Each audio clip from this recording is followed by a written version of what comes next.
नमाज पर रोक लगाई। उधर पड़ोसी राज्य ने तो ईद की छुट्टी ही रद्द कर दी। बीजेपी सरकार के आदेश से मुस्लिमों में हड़कंप।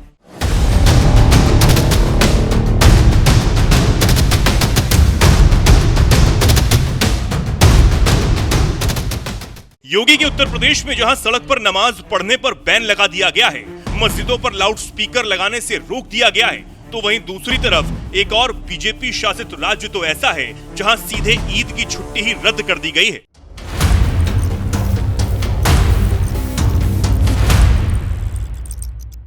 जी हां, आपने बिल्कुल सही सुना।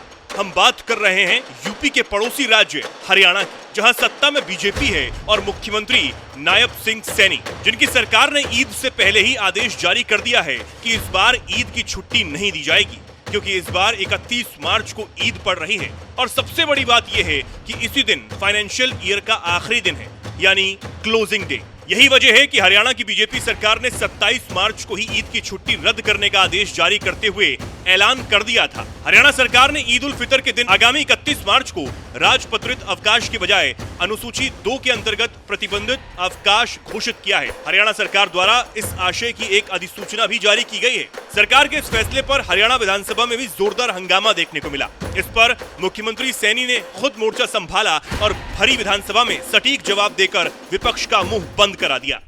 कल ही चीफ सेक्रेटरी ने एक नोटिफिकेशन किया है।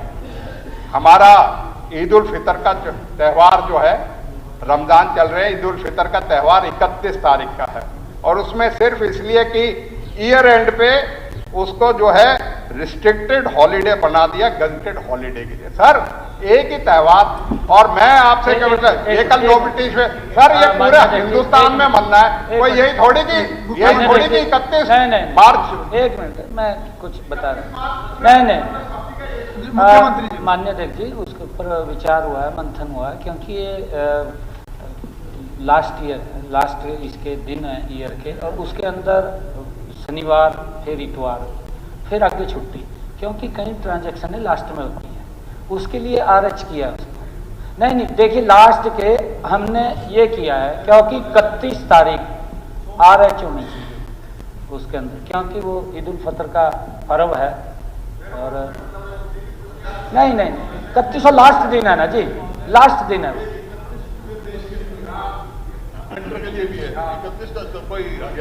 नहीं, सब जगह चलता है, सबने ये लगातार छुट्टियां आई है, लगातार छुट्टियों के कारण। हाँ जी,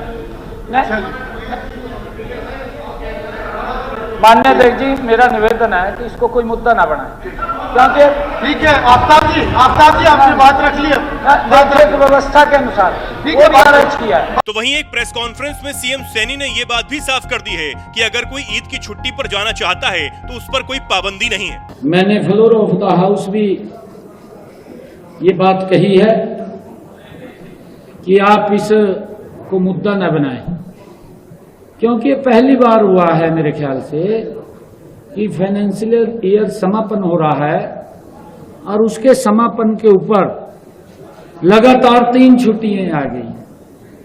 कई ट्रांजैक्शनें सरकार की भी होती है, प्राइवेट भी होती है, क्योंकि शनिवार आ गया है, फिर संडे आ गया है, फिर ईद उल फितर की ये छुट्टी आ गई है। मैं इसकी बधाई भी देता हूं सभी को, परंतु क्योंकि इस फाइनेंशियल समापन के ईयर पर कई ट्रांजैक्शनें होती हैं, हमने उसको रिस्ट्रिक्टेड किया है। कोई छुट्टी अगर जाना चाहे उसके लिए कोई पाबंदी नहीं है, क्योंकि लगातार छुट्टियों के कारण ये निर्णय किया है। और मैंने कहा है कि ये त्योहार हमारे पवित्र पर्व होते हैं और हम सब मिलकर के मनाते हैं, इस प्रकार की राजनीति नहीं करनी चाहिए।